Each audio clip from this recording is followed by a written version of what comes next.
Hoy visitamos el Centro de Visitantes Telesforo Bravo, Parque Nacional del Teide, ubicado en la Villa de la Orotava, en Tenerife. Este moderno centro, inaugurado hace solo 2 años, tiene una superficie de más de 900 metros cuadrados. Está dotado de paneles informativos y formatos multimedia que hacen al visitante protagonista de un ascenso simulado desde la orilla del mar hasta la cima del Teide, durante el que podemos conocer y descubrir los principales valores naturales de Tenerife. Nos guía en esta visita Guillermo Ayala, técnico del área de uso público del Parque Nacional del Teide.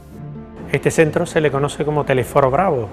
Se lo dedicamos al insigne geólogo de la isla, que tanto bien nos hizo al parque llenándonos de información y trabajando dentro del parque, nos desmenuzó para los menos expertos en la materia para poder entender nuestra geología e incluso parte de nuestra vulcanología. Este centro de visitantes, inaugurado en el 2014, a finales de 2014, tiene como objeto dar a conocer un poco el parque, pero en general la isla. Para poder entender lo que sucede en el parque es bueno conocer la isla, desde la costa a la cumbre. Como hilo conductor dentro del centro y para que podamos organizarnos la visita, disponemos no solo del personal del propio centro que nos puede responder o explicar el centro, sino también disponemos de audioguías. Durante nuestra visita en el suelo hay unos números que nos marcarán qué pasaje de la audioguía se desarrolla en ese punto. También disponemos de otros hitos, que es este que tengo a mi espalda, que nos van a marcar la altura a la que estamos por encima del nivel del mar.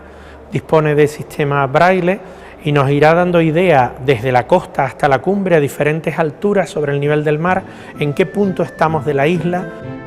Partimos desde el nivel del mar en el puerto de la Cruz y continuamos el ascenso hacia el Teide pasando por el Valle de la Orotava. El siguiente punto donde nos vamos a encontrar es a 390 metros la Orotava, el casco de la Orotava. Esta sería la localidad en la que se encuentra el centro de visitantes, en la parte del mayorazgo.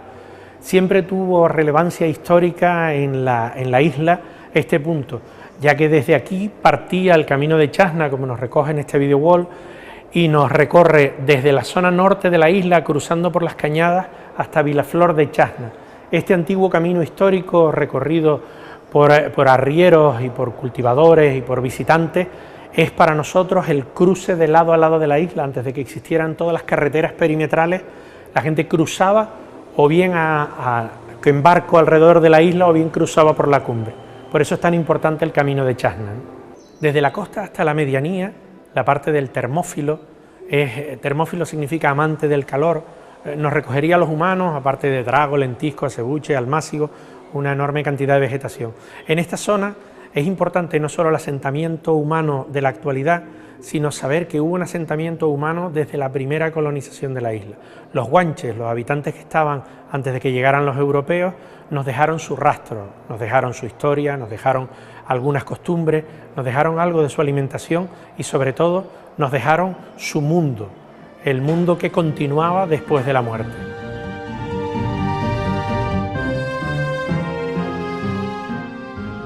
Por encima de la zona del termófilo entraríamos ya en la zona de Monteverde.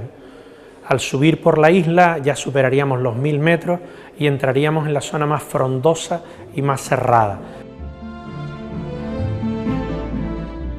En nuestra ascensión por la isla nos marcará una raya, un hito que divide la isla en 2 partes, por encima y por debajo del mar de nubes.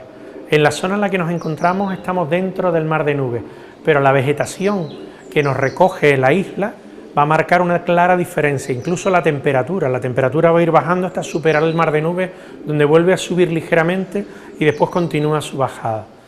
Esta explicación nos la aclara nuestro personaje.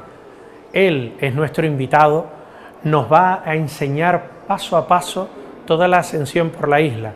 Este personaje acompañó a los grandes científicos que durante otros años y otros siglos fueron visitando la isla y marcando nuestra diferencia con el resto del mundo.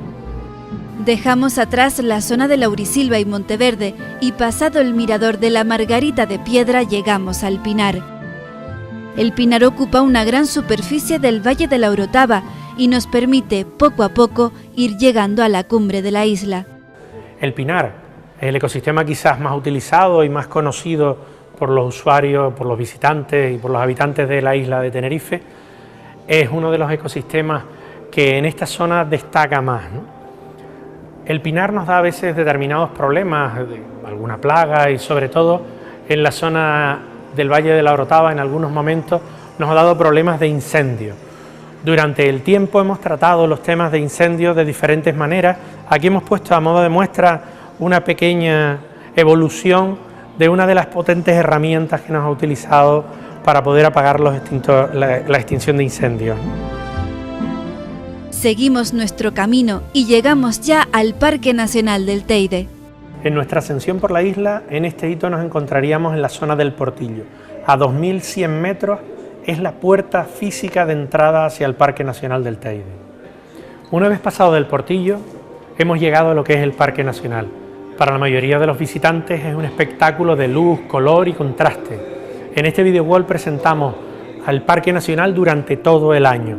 Las diferentes estaciones se suceden como una maravilla que podemos observar, aunque existen otros mundos dentro del parque que no son fáciles de ver para el resto de los visitantes. Por ejemplo, la parte subterránea, de la que aquí tenemos una buena muestra. Bajo la superficie que vemos existe otro mundo. Decimos que es el mundo de los troglobios, el mundo de la fauna que vive bajo el nivel de la tierra. Pequeños animalillos invertebrados que carecen de visión y que dentro del tubo viven a sus anchas. Ese mundo está protegido de la visita, no permitimos que se visite dentro del centro, salvo para estudio o investigación. Ese mundo es el mundo de las cavidades volcánicas. Los tubos volcánicos como este que vemos son un buen ejemplo. En nuestra subida por la isla ya estaríamos a la altura de Montaña Blanca, 2.750 metros sobre el nivel del mar. Estábamos a punto de llegar en la cumbre. Aquí lo hemos dedicado a la presencia de la vida dentro del volcán, ese bien escaso que apenas apreciamos porque la mayoría de las veces no solemos disfrutar de la fauna. A veces disfrutamos en un corto periodo de tiempo de la vegetación en flor, pero la fauna nos pasa desapercibida y es bastante rica y bastante difícil de disfrutar de ella dentro del parque.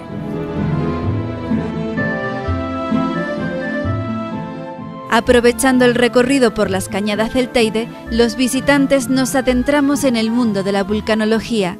Dentro del centro tenemos 3 interactivos que nos quieren enseñar el mundo volcánico. Estamos ya dentro del parque donde la importancia de los volcanes es máxima. Con este primer interactivo hablamos del abombamiento, de las deformaciones del terreno cuando surgen los volcanes.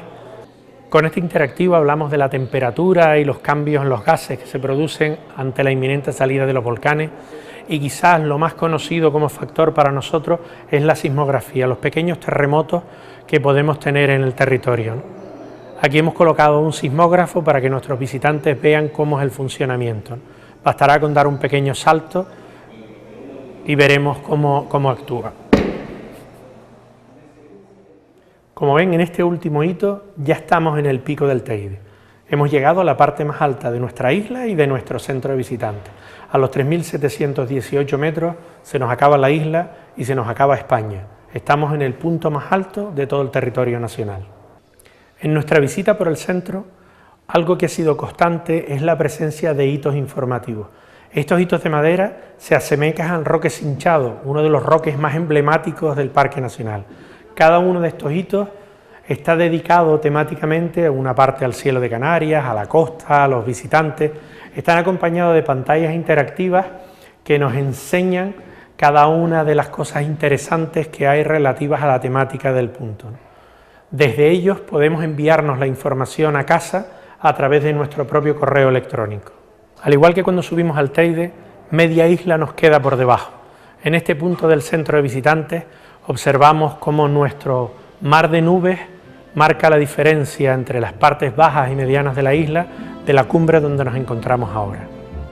La información se completa con una proyección audiovisual sobre el Parque Nacional.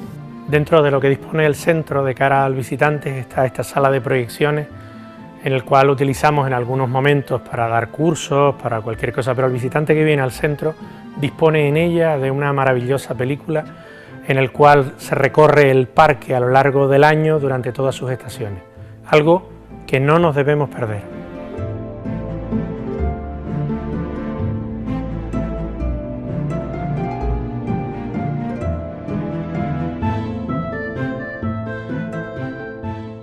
y en los exteriores del centro, un nuevo módulo nos muestra cómo el científico francés Charles de Borda logró en el siglo XVIII la medición más exacta de la altitud del pico del Teide que se había hecho hasta entonces.